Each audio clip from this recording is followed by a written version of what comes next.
Episode 3 is here for the Announcers Booth podcast, and what a great show we have for you today. Today on the show, the king of the meadow, Levi VanderWeide, driver of the 8 Hobby Stock, is here to talk about how he got his start in racing, what his expectations are going into 2021, and what it's like racing with his dad. Also on the show, we have the Batman Chad Kooiker, driver of the 88 Hobby Stock, also from Rapid Speedway, to talk about how 2020 went and what he looks forward to in 2021. All this and more coming up next on the Announcers Booth podcast.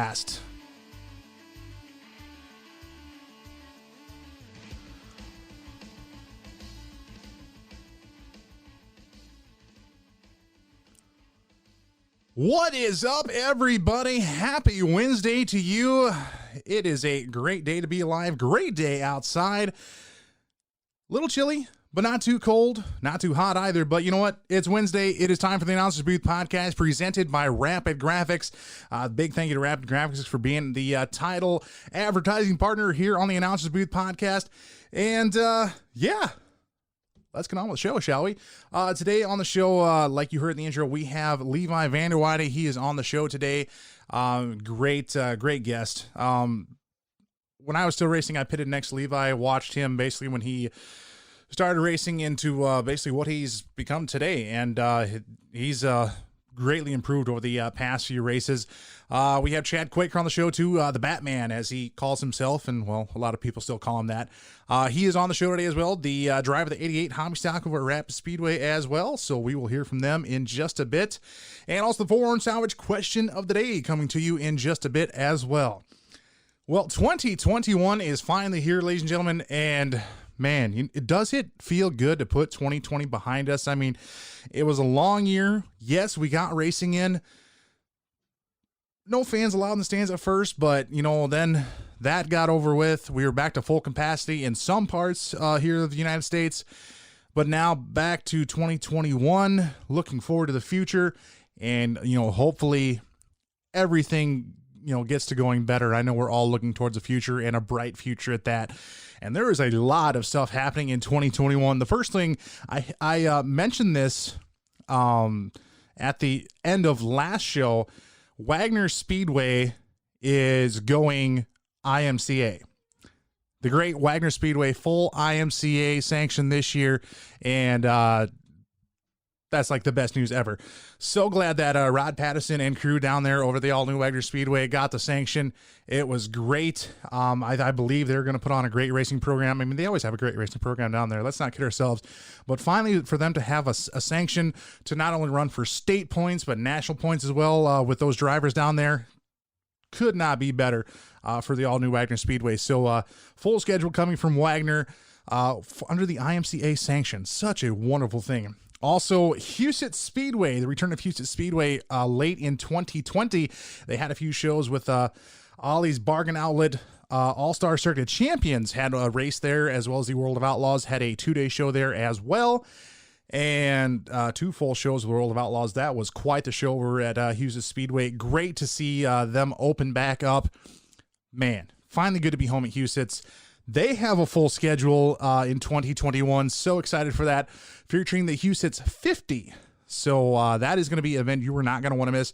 I believe Jackson has a full schedule as well. I don't quote me on that. I'm not quite sure. I do know they plan on, there's a few big events that's going to be happening there. You know, like Jackson Nationals takes place each and every year.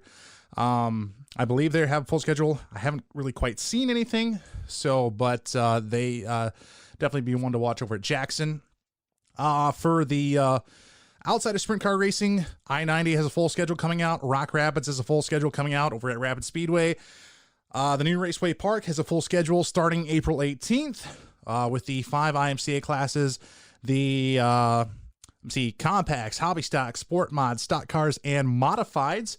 Also full schedule coming out, I believe, for US 30 and off-road speedways. Those have not been released yet, but definitely looking forward to what is going to be coming out of those tracks as well as the Nebraska Dirt Crown Tour coming out. Nebraska finally getting a tour of their own with 4 days, 4 different tracks, and a lot of purse money on the line.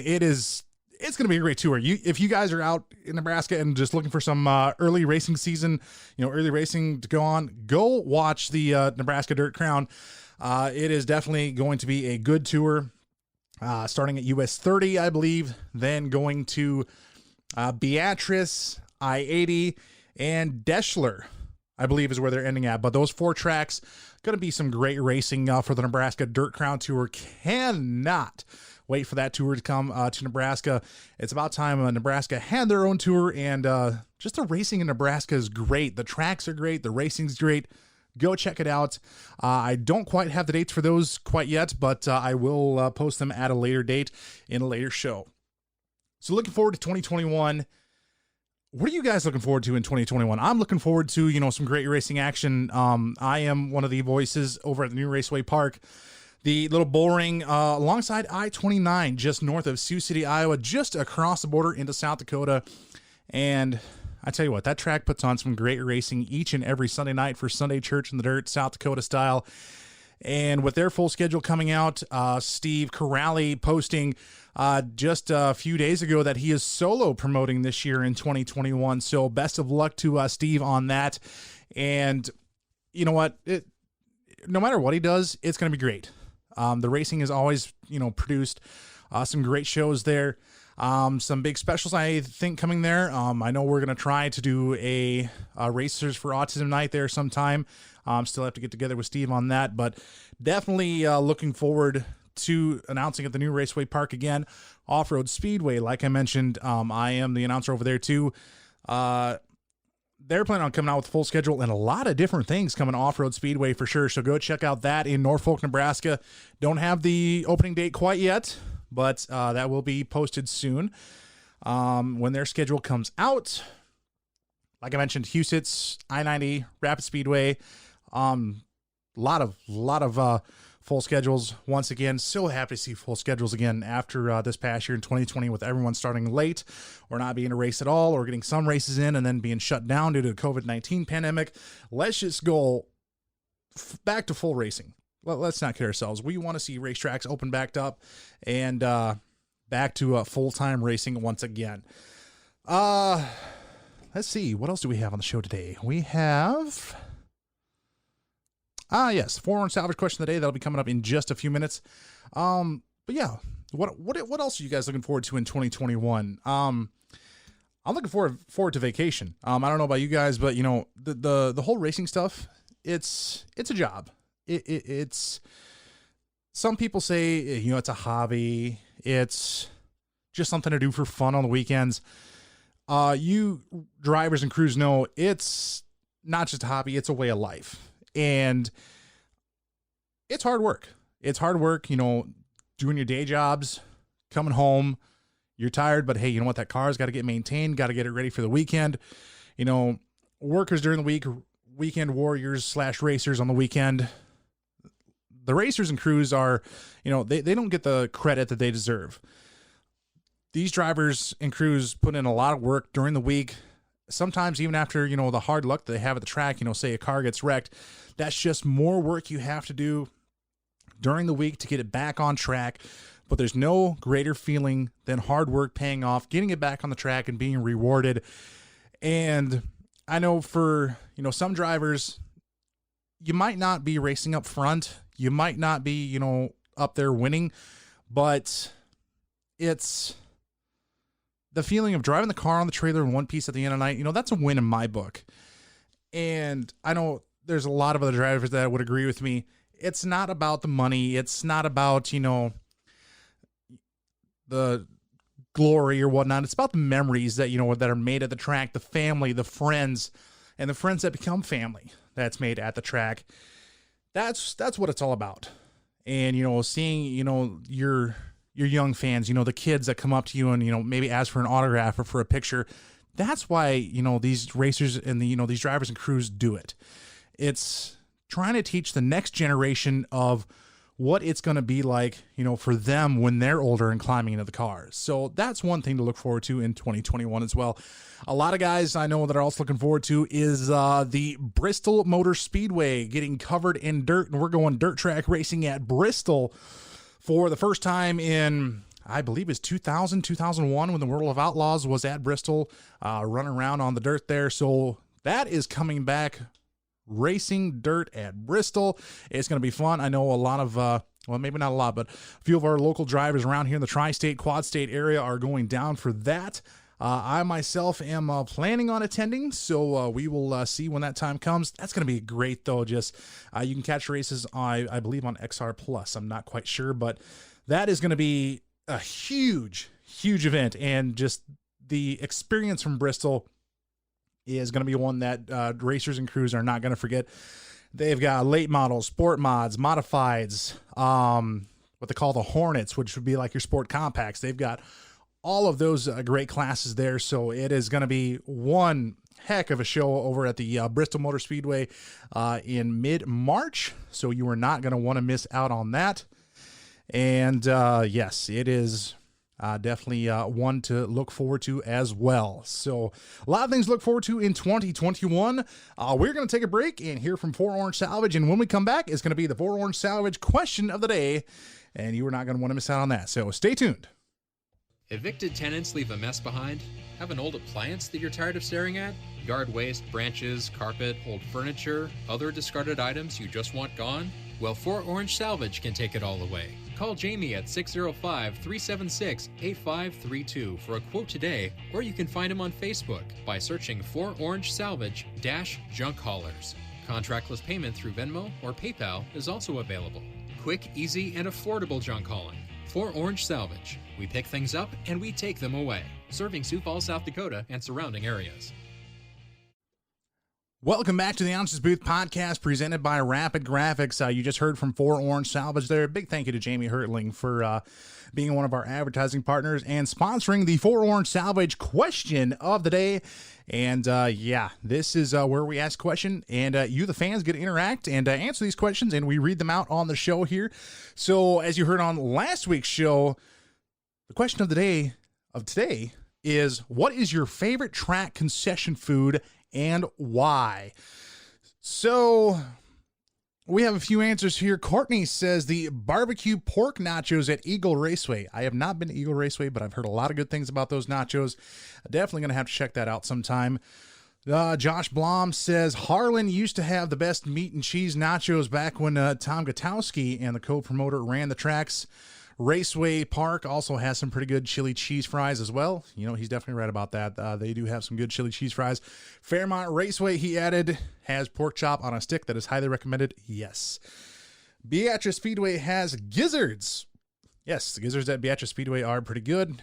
Nachos, again, is from Chad Kooiker, which we'll hear from later on. And cheeseburgers are also good. Rapid Speedway cheeseburgers, yes, those are good too. Some more people said some chili cheese fries. Let me see here. We have some other answers from Facebook. Frito pie. Yes, that is one of them. Frito pie. Always good. Always good. Jackson Motorplex chili cheese fries and caramel corn from Brandon Bosma. You know, I was at Jackson, did not get either of those. I'm gonna have to try those next time I'm at Jackson. Greg Hammond, Chad Kooiker, Busch Lattes, Busch Light. Well, that's technically not the concession stand. That'd be the beer garden. But you know what? That works too. You know, you always got to have the refreshments as well. So walking tacos and barbecue. I know Anthony Ainsley, my good friend, would say the Off-Road Speedway's potato salad is his mother's favorite. And good friend Jimmy Scott would say the riblets and potato salad at Off-Road Speedway is good as well. So there's just a lot of good stuff. My favorite would have to be the pulled pork as well as the pulled pork nacho fries from US 30. My good friend Jed and Jed's Backstretch Barbecue at US 30. This guy knows how to cook. And, you know, he has his own sauce that he makes himself from scratch. It is awesome. I mean, I've got few favorites, you know, so that over at over at US 30, Off-Road Speedway, I would say the potato salad and the pulled pork sandwiches there are pretty good. Cheese dogs at Rapid Speedway, and I'd have to say the gizzards as well at the new Raceway Park. Definitely always good. So that is going to be the question of the day today, the 4 Orange Salvage question of the day. And what is your favorite track concession food? The question for next week is going to be, what are you looking forward to in the 2021 racing season? I know a lot of people are looking forward to Bristol, like I said earlier, but what are you looking forward to in the 2021 racing season is going to be next week's 4 Orange Salvage question of the day. So we're looking forward to that. We're going to take another quick break, and on the other side of this break, we will hear from Levi VanderWeide and the King of the Meadow Racing. Stay tuned. Rapid Graphics, located in Rock Rapids, Iowa, on the corner of Highway 9 and 75, specialize in graphics and signage of all types. They specialize in indoor and outdoor signage, banners, commercial vehicles, custom logos, race car graphics, and much, much more. Rapid Graphics have the tools to get your job done, and you can find them easily on Facebook at Rapid Graphics 12. For more information, contact Rapid Graphics for all of your custom graphic and signage needs today. And a big thank you to Rapid Graphics for being the title advertiser here for the Announcers Booth podcast presented by Rapid Graphics. Blake does so much there. Canvas prints, decals, logo design, shirts. He does it all, even race car wraps and racing stickers as well. So contact Rapid Graphics for all of your graphic needs right there in Rock Rapids, Iowa. We're going to go into the Sodak iRacing Series phone lines now, and we are going to hear from the King of the Meadow, Levi VanderWeide. He is the hobby stock driver of the number 8 car out of Rock Rapids, Iowa, and Hartford, South Dakota at the Rapid Speedway and I-90 Speedway. And he talks about how he got started in racing as a race fan sitting in the stands at Rapid Speedway and what it's like to racing with his dad just this past year. So without further ado, here is the interview with Levi VanderWeide.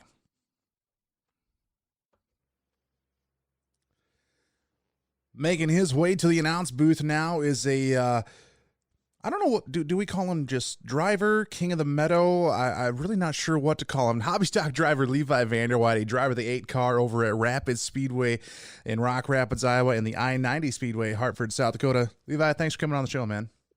Hey, no problem. Good to be here.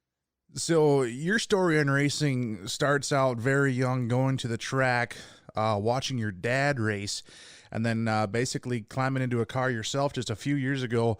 What was all of that like, starting from sitting in the stands to now being in the car? Yeah, I think my dad started racing the year before I was born. And, I just think I was 6 months, my mom said, and I went to my first race. And probably the first 12 years of my life was spent every Friday, Saturday, and some Sundays at the racetrack. So it was just kind of in my blood. And then my dad quit racing when I was like 13. So then I just kind of had to wait till I made my own money to get done with college and everything, and then I could buy my own stuff and start myself. And you followed in your dad's footsteps then, but then you've also, with the College Joe, you've been around like a lot of places, a lot of racetracks. What has that been like?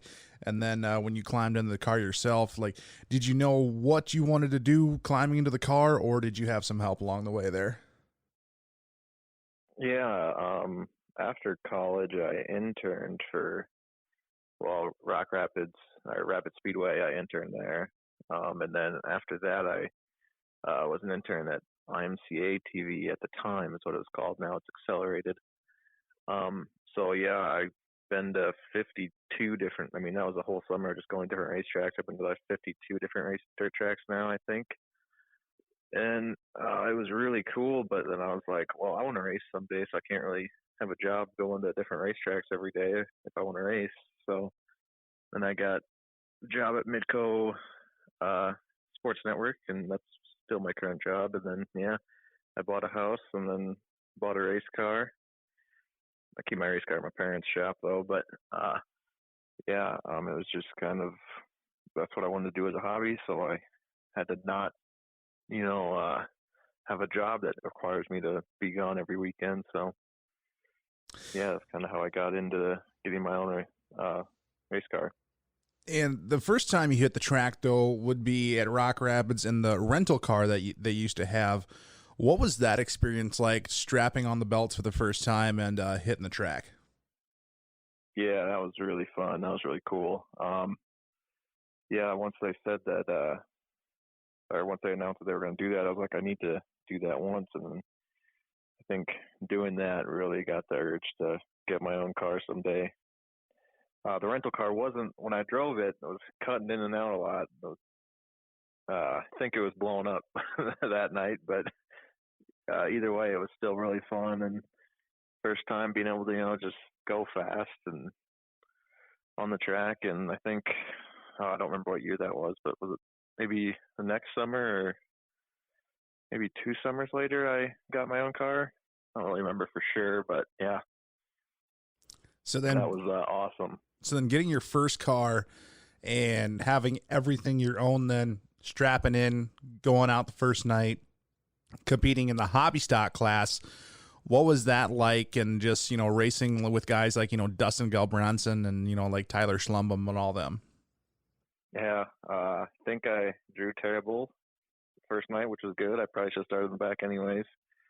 I think I was 3 wide in the first corner of my first heat race. So that was fun. But my first year was just a really big learning curve. I mean, my dad never drove hobby stock, so we really didn't know what to do or how to set it up, and didn't have any scales or anything. So, I mean, it was kind of just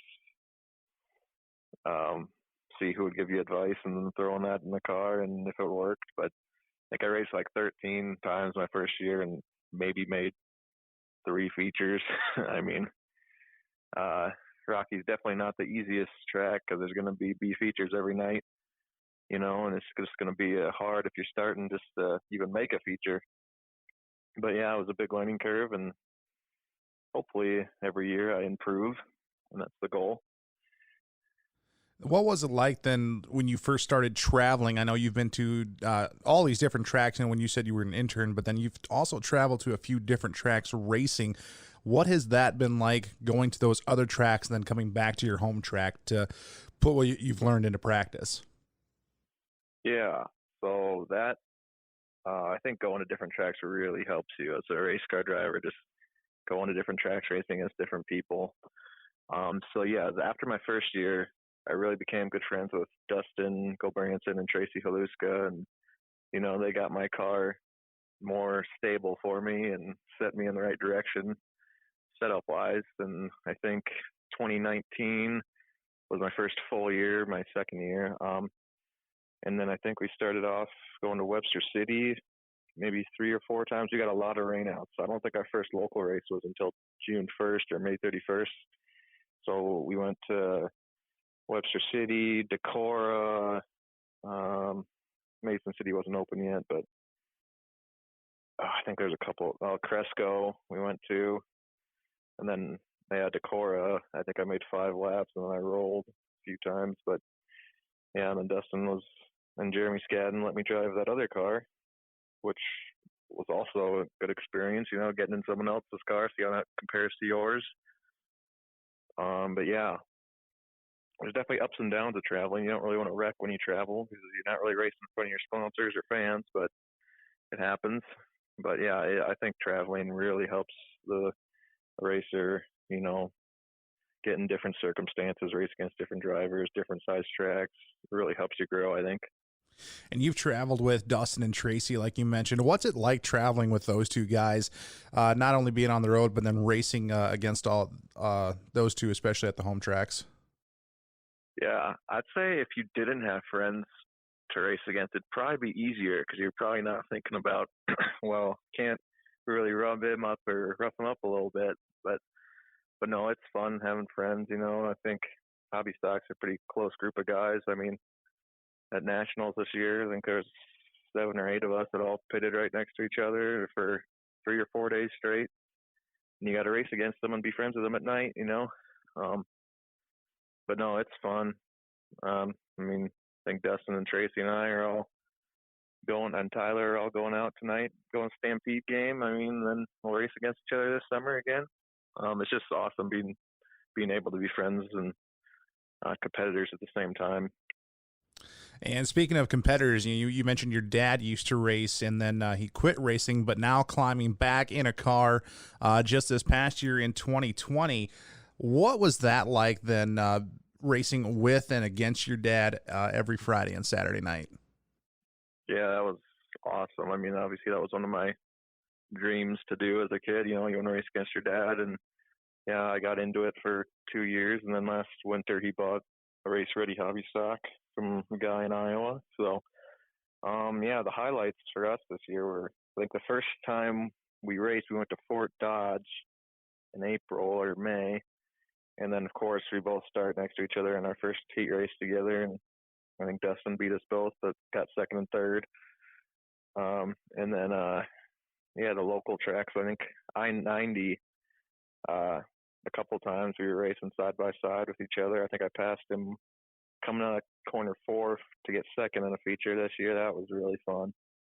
I think my family was there too to see that. And then when I got my second ever win this year, he finished second right behind me at I-90. So yeah, I mean, that was just kind of a dream come true to be able to race against him. And your first win coming at the Rapid Speedway in Rock Rapids, Iowa. I mean, you had worked so hard throughout the season and just some tough luck on some white flag laps and or getting into some wrecks or whatnot. What did that first win finally feel like when you put that car in victory lane? Yeah, that night I'd just taken off like a weekend just because I had a rough July, and I just needed a weekend off. I took the crate out and put the open motor in, and it was the first night. Of course, I'm just showing up basically just to I have the mindset of just shaking it down. I just want the motor, and there's a different transmission to run all good. And then, you draw at Rock Rapids for both races right when you get there. And of course, I draw like a 1 and a 2 pill right off the bat, so then kind of gets the nerves going. But then, yeah, started on the pole for the feature. And I've done that before, but usually I don't get the jump. So that time I'm like, I gotta get the jump. And then I got the jump. I'm like, okay, we need to complete a lap here, so I can at least, if we get a restart, be on the pole. And we got a lap in, and it's just kind of hit your marks. And yeah, it was I had a ton of family there that night. It was really cool. And yeah, it was pretty emotional if you go back and watch it. I don't even remember what I said. I don't like watching myself speak. So, but yeah, there's tears flowing right when I crossed the checkered flag. I think it was 80 races or so. And obviously you dream about winning your whole life, and it finally came true. It was awesome. And definitely hard work paying off there. What's the plans then for the 2021 season? Sticking with hobby stock, or are we going stock car? And is your dad still planning on racing?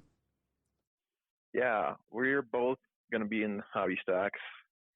I got the same car still, just trying to, upgrade everything I can on the car, and hopefully improve, maybe get a few more wins than last year. Just always want to get better. Got different new shocks on it and everything, and going back to the crate, get it rebuilt and by a guy in Webster City. So put that back in it, and hopefully I can get some more wins, and then Dad will have the same car as well. And then, hopefully someday the goal is to get a stock car. And yeah, but I just like to put a full, complete, really good season together in the hobby stock before I do that. And we'll see you over at the Rapid Speedway in Rock Rapids, Iowa, and I-90 Speedway in Hartford then, I'm assuming, right? Oh, yeah. Those will be the two main tracks, and then obviously I'll keep going to Webster City and Mason City release their schedules, and they got very, very good paying events. I think there's 8 races for hobby stocks that are $750 or more to win. And so yeah, I'll try to make as many of those as possible. Mason City races on Sundays, which is nice. It doesn't interfere with our local tracks. Just gotta have a long day on Monday if you gotta work, but it's worth it most of the time. But yeah, those are the 4 kind of main tracks to see me at. And then they moved USRA Nationals to Lucas Oil Speedway in Missouri, so that's also one to look forward to. And then obviously that Deer Creek show in September is always one to look forward to as well. So definitely a lot of things to look forward to in the 2021 season. Levi, I appreciate you coming on the show, man. Greatly appreciate it, and good luck to you in 2021. Thank you so much, Scotty. The Sodak iRacing League is the premier iRacing league for drivers, crew members, fans, and sponsors in the tri-state area around South Dakota, Iowa, and Minnesota. From street stocks to super late models, modifieds to sprint cars, the Sodak iRacing League does them all. You can follow all of their seasons live and free on Advantage Racing TV. For more information, look for Sodak iRacing on Facebook or join the league by searching for Sodak under the Leagues tab on your iRacing account. We are back with the Announcers Booth podcast presented by Rapid Graphics, and the guest on the show now is the one and only Chad Kooiker out of Harrisburg, South Dakota, hobby stock driver at the Rapid Speedway in Rock Rapids, Iowa. He's been called multiple things. We call him the Batman. I don't know if that's self-titled or not, but we call him the Batman and the Shepherd. So lost sheep to shepherd, lost sheep to shepherd. Come in, Shepherd. Go ahead, shoot this Shepherd. Hey, Chad, thanks for coming on the show, man. Greatly appreciated. No problem. I'm entertaining.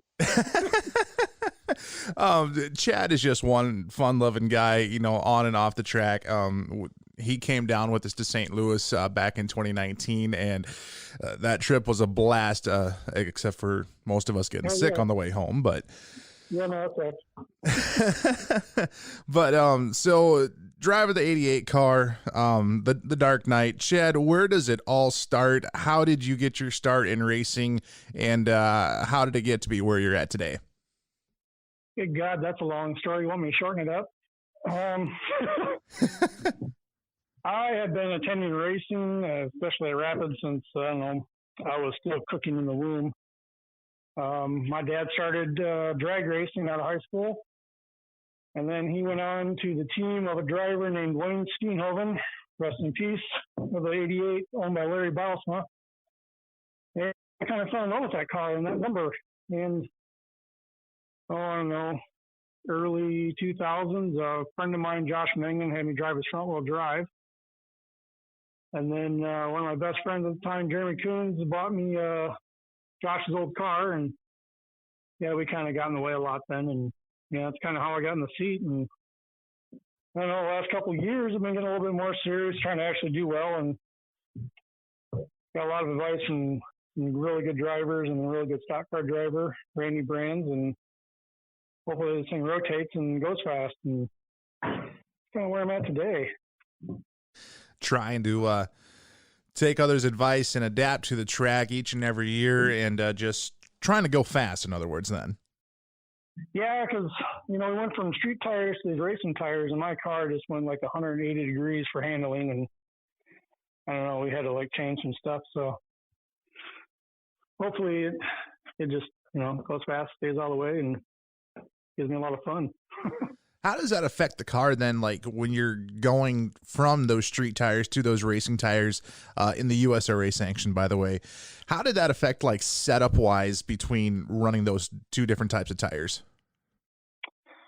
You wouldn't think much, but it's actually a lot because you got twice the grip on each corner. Like a street tire, you kind of drive like a pissed-off teenager, which works on a slippery surface, but not with a racing tire, because like I said, you got, twice the grip, so you don't really get to slide around as much as you want until you loosen the car up a lot. So kind of what I had to do was just loosen the car up a lot. And then just make sure you're hitting your marks too, because I'm sure with those racing tires, is it harder to hit your marks or is it a lot easier? Yeah, I would say it's easier. I mean, even with the car not correct, it was a lot easier to drive. You didn't feel every bump and rut in the track, and just made it smoother, so it was easier to drive that way. But like I said, with just twice the grip, my car didn't want to. I went from a tight car to a really tight car, so. And definitely not something you want on the racetrack. The tighter you are, the more fighting you're doing behind the wheel then. Right, yeah. So then how long have you been racing at Rapid Speedway then, and how long have you been driving hobby stock? Well, except for the few times I was in a front-wheel drive, I've always been racing hobby. I think I started full-time in 2012, I believe. So then. So 2012 up to now, so about 8 going on 9 years then in the hobby stock. Yeah, I mean, this year wasn't a full season because of engine issues, and I had a season I missed because we were waiting for the chassis, and so yeah, it's probably like 7, 8 years maybe full season.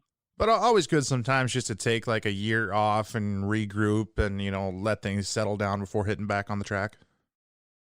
Yeah, sometimes, but you know, having been behind the wheel yourself, you go to watch and you get the itch and yeah, on your hand like shaking and whatnot, and your right foot like wanting to push a pedal that ain't there. yeah. The itch is real. I will admit that. So what's it like then being out on the track with other guys like Levi VanderWeide we had earlier on the show here, and then like Tyler Schlumbum, Tracy Haluska, Dustin Gilbranson? What's it like racing with those guys each and every week? Those young bucks are hard as hell to keep up with. I tell you what. A lot of them have just really good equipment and really a whole lot of natural talent. An old fart like me, I just do my best to keep up is all. Does that then like motivate you on like what you have to do better, like out on the track and then in the shop, getting the car ready for every Friday night? Yeah, and being a one-man team, I work as hard as I can to keep up with those guys. And they're not the only ones. There's a lot of talent out there.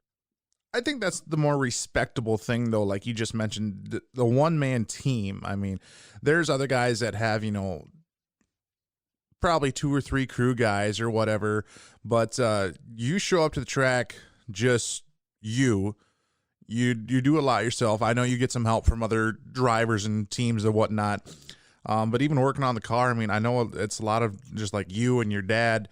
What's that like then, and how does that, I guess, motivate you to be better?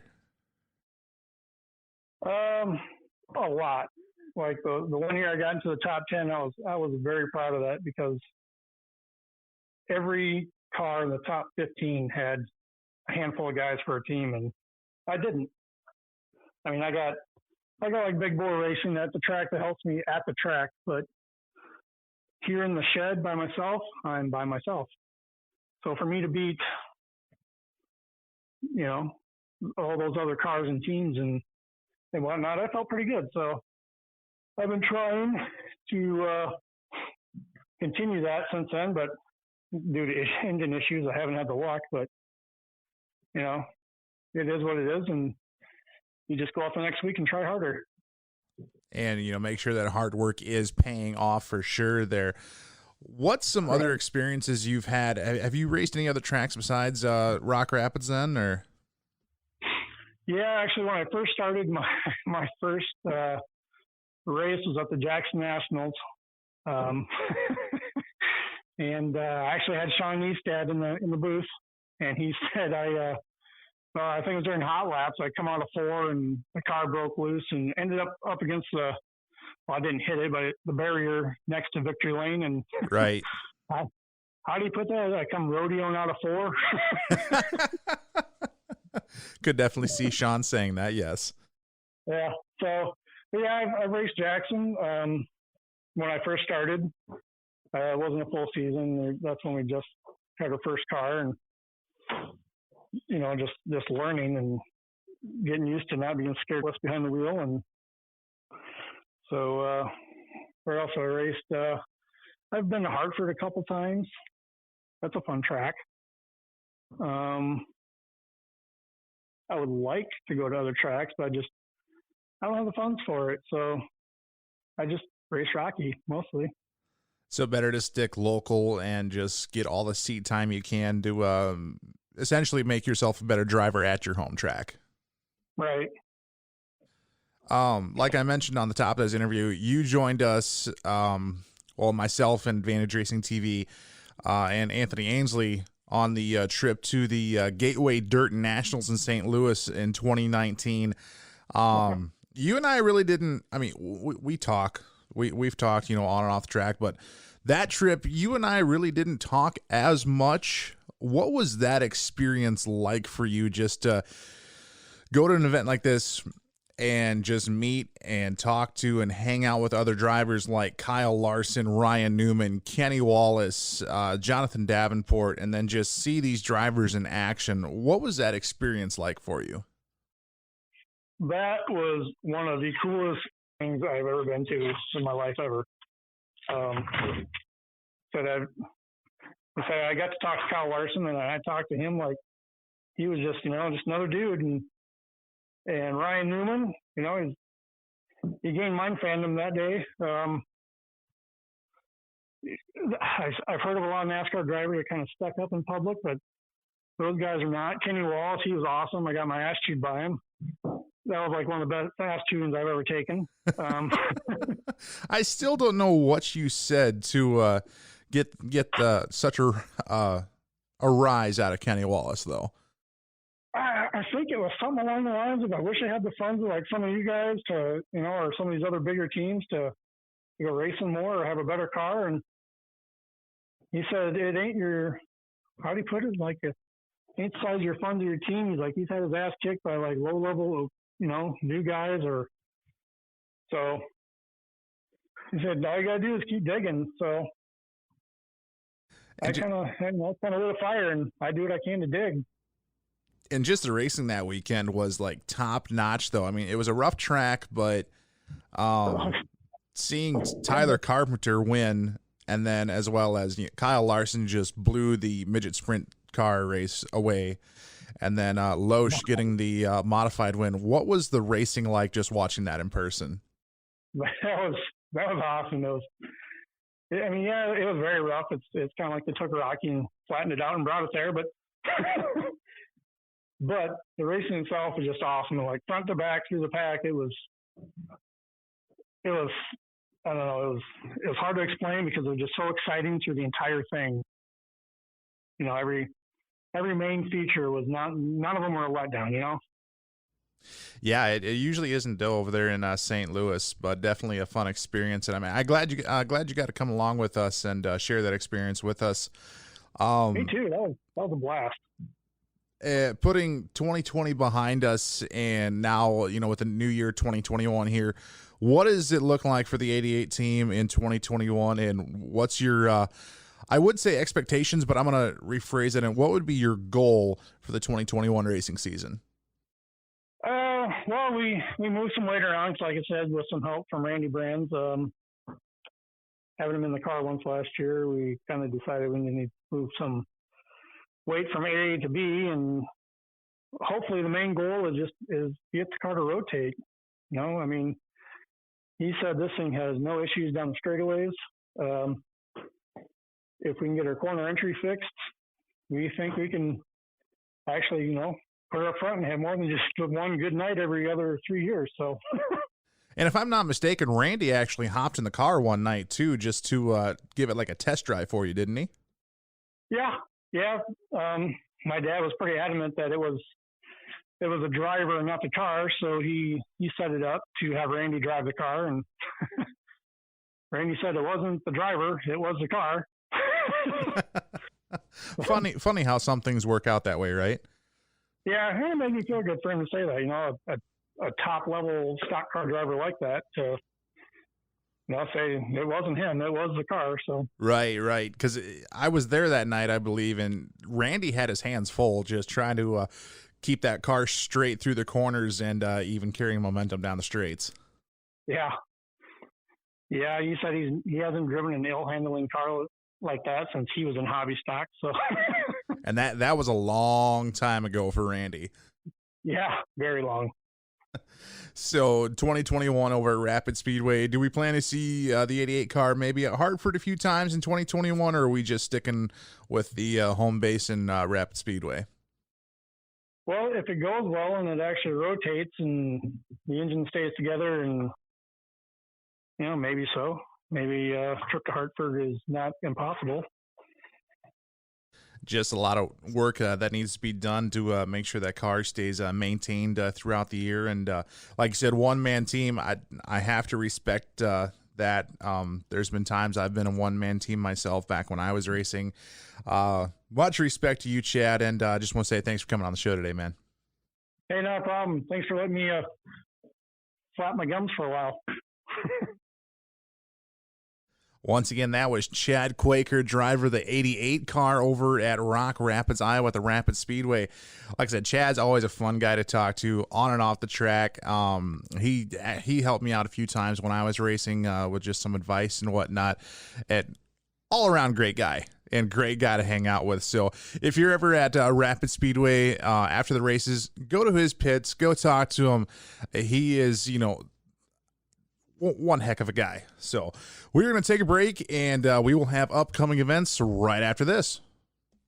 Advantage Racing TV is your source for local entertainment in the tri-state area. From compacts to late models and sprint cars, Advantage Racing TV has just what you need to cure your racing ailments. Check them out online at www.advantageracing.tv and take advantage of your racing addiction. We are back with the final part of the Announcers Booth podcast presented by Rapid Graphics. A big thank you to Advantage Racing TV for also being one of our advertising partners and upcoming events. So I know everyone's looking forward to the 2021 season. Like we mentioned on the top of the show, a lot of full schedules coming out. So good to see, and a lot is happening in 2021. On YouTube, you can look up the G-Force Racing Leagues. They have races going on constantly every day of the week, and Advantage Racing TV produces 2 of them.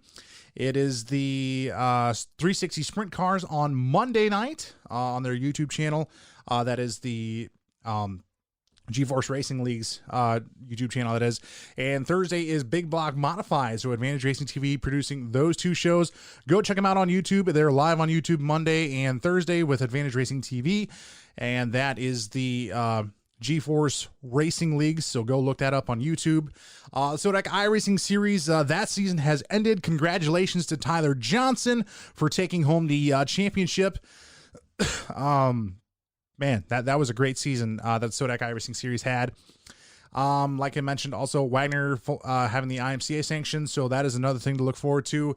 Next week on the show, we will have 2 more guests, including RJ Merchant, driver of the 77 Modified over at the new Raceway Park. He's also gone to Boone for some regular racing, as well as Denison, Boone Super Nationals. RJ's got a great story. He had an article come out in a magazine a while back, featuring his rap from the Boone Super Nationals this past year in 2020. Awesome guy to talk to. And we'll also be hearing the voice of, one of the voices of the Boone Super Nationals, and Jerry Van Sickle. J-Van is going to be on the show. He's also the voice of the Marshalltown Speedway and basically like a lot of IMCA racing in general. So we will hear from J-Van next week as well. And it's going to be a great show. I want to say thank you to our advertising partners in Rapid Graphics, 4 Orange Salvage, Sodak iRacing Series, and Advantage Racing TV. Also a big thank you to Matthew Broadus, Jerry Van Sickle, and Sean Neisted for helping out with the show. And a thank you once again to Levi VanderWeide and Chad Kooiker for being on the show today. Appreciate your time. Good luck in 2021. And thank you, the race fans, for tuning in to the Announcers Booth podcast. Hope you have a safe week and an enjoyable week with your friends and family. And until next time, so long. Have a great day.